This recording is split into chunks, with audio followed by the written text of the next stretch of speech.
혹시 이런 이야기 들어보신 적 있으신가요? 어머니가 갑자기 쓰러지셨는데 통장에 있는 돈을 가족이 꺼낼 수가 없었어요. 아버지가 돌아가신 후에야 2천만 원 넘게 들어있던 통장이 휴면계좌가 됐다는 걸 알았어요. 지금 이 영상을 보고 계신 분 중에도 혹시나 나중에 내 돈이 내 자식도 못 찾게 되는 건 아닐까 불안한 마음을 가져보신 분들 분명히 계실 겁니다. 실제로 많은 분들이 은행에 수십 년간 예금해 놓고도 정작 급하게 돈이 필요할 때 꺼내지 못하는 상황에 놓이곤 합니다. 가족이 있어도 자식이 있어도 금융실명제와 개인정보 보호라는 벽 앞에서는 아무것도 할 수 없는 게 지금의 현실입니다. 그리고 안타깝게도 은행은 이런 중요한 사실을 물어보지 않으면 절대 말해주지 않습니다.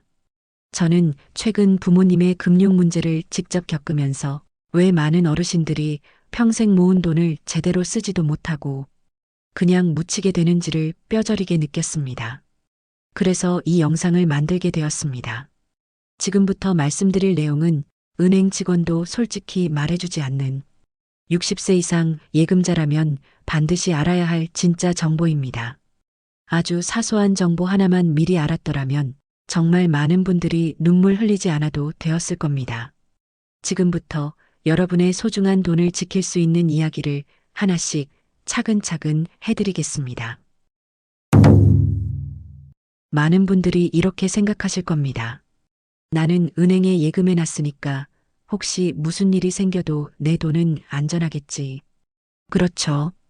은행이 망해도 5천만 원까지는 국가에서 보호해준다고 하니까요. 하지만 그게 전부는 아닙니다. 진짜 위험은 은행이 망해서 내 돈을 잃는 것이 아니라 내가 모르는 사이에 내 돈을 내 가족조차 꺼낼 수 없게 되는 것에 있습니다. 많은 분들이 알고 계신 예금자 보호제도는 맞습니다.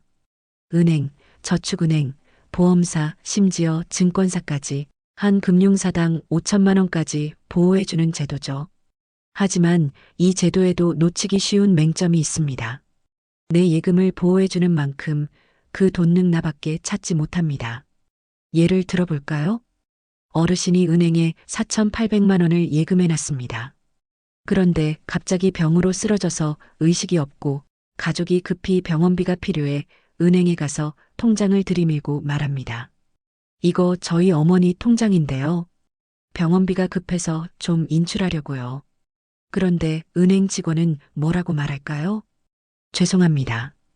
본인 외에는 인출이 불가능합니다. 가족이신가요? 상속 절차를 밟으셔야 합니다. 돈은 있는데 못 쓰는 상황, 지금 대한민국 곳곳에서 매일같이 일어나고 있습니다. 그럼 고령자가 갑자기 치매에 걸리거나 의식이 없거나 혹은 돌아가시는 상황이 되었을 때 그동안 모아둔 예금은 어떻게 될까요?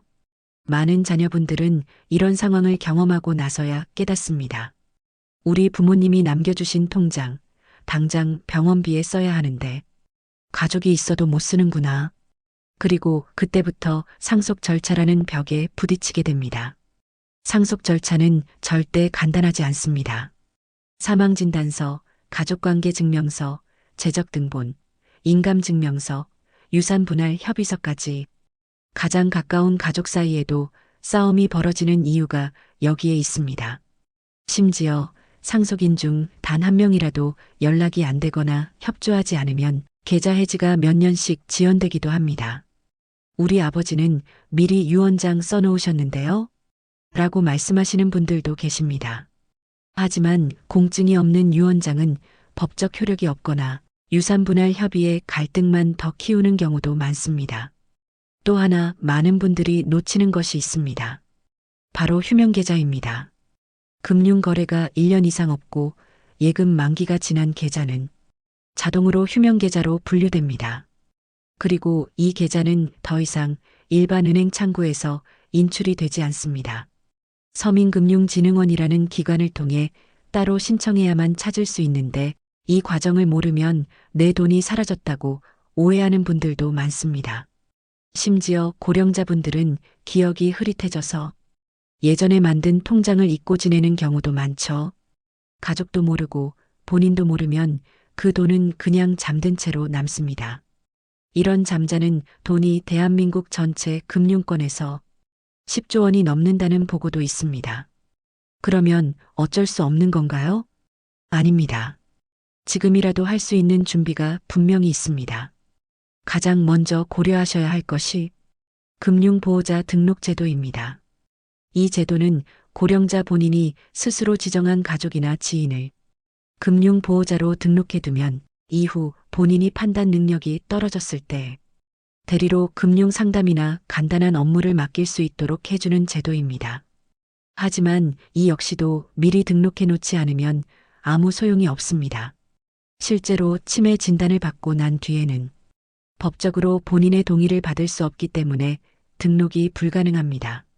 즉, 아직 건강하실 때 직접 은행에 가서 등록하셔야 하는 제도입니다. 등록하는 방법은 은행에 가셔서 금융보호자 지정하러 왔다고 하시면 쉽게 하실 수 있습니다. 그리고 더 적극적인 방법으로는 신탁제도를 활용하는 방법도 있습니다.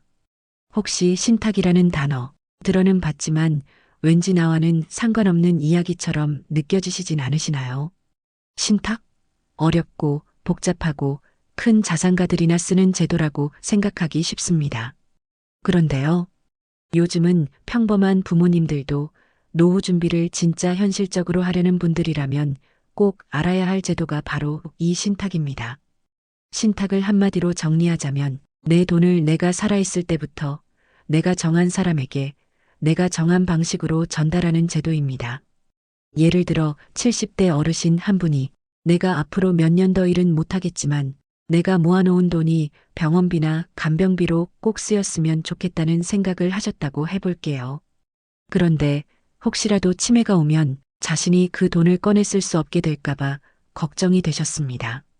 그래서 이분은 은행에서 신탁계좌를 만들고 내가 병원 진단서만 제출하면 그 돈을 자녀가 대신 꺼내서 병원비로 써라라고 조건을 정해두신 겁니다.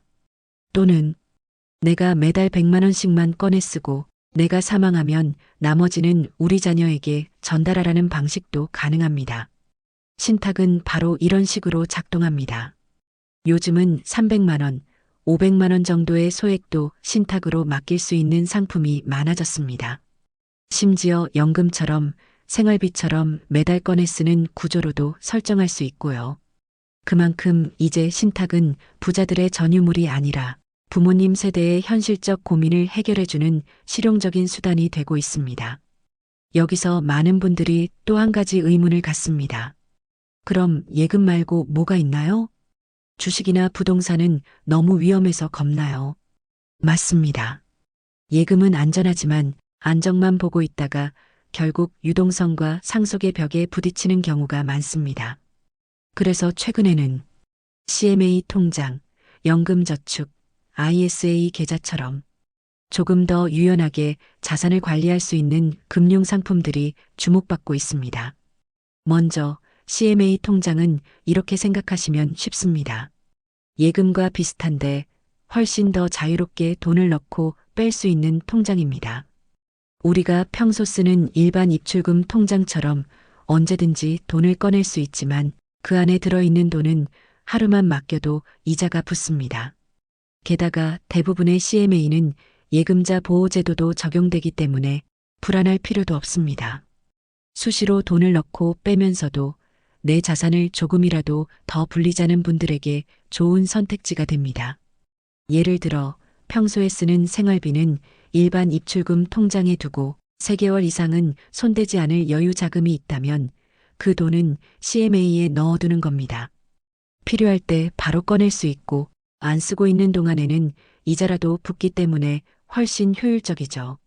다음으로 ISA 계좌, 조금 생소하게 들리실 수도 있습니다. ISA는 개인종합자산관리계좌라고 해서 여러 가지 금융상품을 하나의 통장 안에서 한꺼번에 운영할 수 있는 구조입니다. 쉽게 말하면 펀드, 예금, 적금, 채권 등 여러 금융상품을 한 바구니에 담는 통장입니다. 이게 왜 좋냐면 이 안에서 발생하는 수익에 대해 정부가 세금을 거의 물리지 않기 때문입니다. 기본적으로 연간 일정 한도까지는 비과세 혜택이 있고 초과하더라도 세금을 아주 낮게만 내게끔 설계되어 있죠. 또 하나, ISA는 사전에 상속 설계를 해두면 자녀가 바로 이어서 자산을 관리할 수 있도록 구조화하는 것도 가능합니다.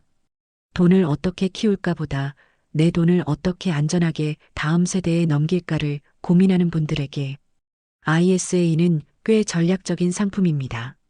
이렇게 보시면 됩니다.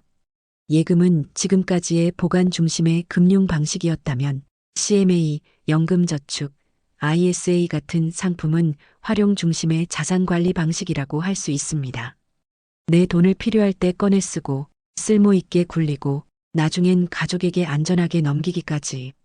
이제는 이런 전략적인 관리가 필요한 시대입니다. 물론 위 두 상품도 나에게 갑자기 병고가 생기면 가족이 찾을 수 없기 때문에 처음에 언급드렸던 금융보호자 등록과 신탁은 필수입니다. 오늘 여러 가지를 말씀드렸지만 가장 중요한 건 결국 내가 지금 무엇을 알고 무엇을 준비하느냐입니다. 예금이든 CMA든 ISA든 신탁이든 어떤 금융상품이 더 좋고 나쁘고를 따지는 것이 아닙니다. 그 상품을 내가 어떻게 이해하고 어떻게 활용하느냐가 모든 걸 바꿉니다. 지금 이 순간에도 누군가는 자기 이름으로 된 통장 안에 수천만 원이 잠들어 있는 줄도 모르고 누군가는 가족이 아파도 그 돈을 꺼낼 수 없어 발만 동동 구르고 있습니다. 은행은 말해주지 않습니다. 먼저 알려주지 않습니다. 묻지 않으면 끝까지 말하지 않습니다.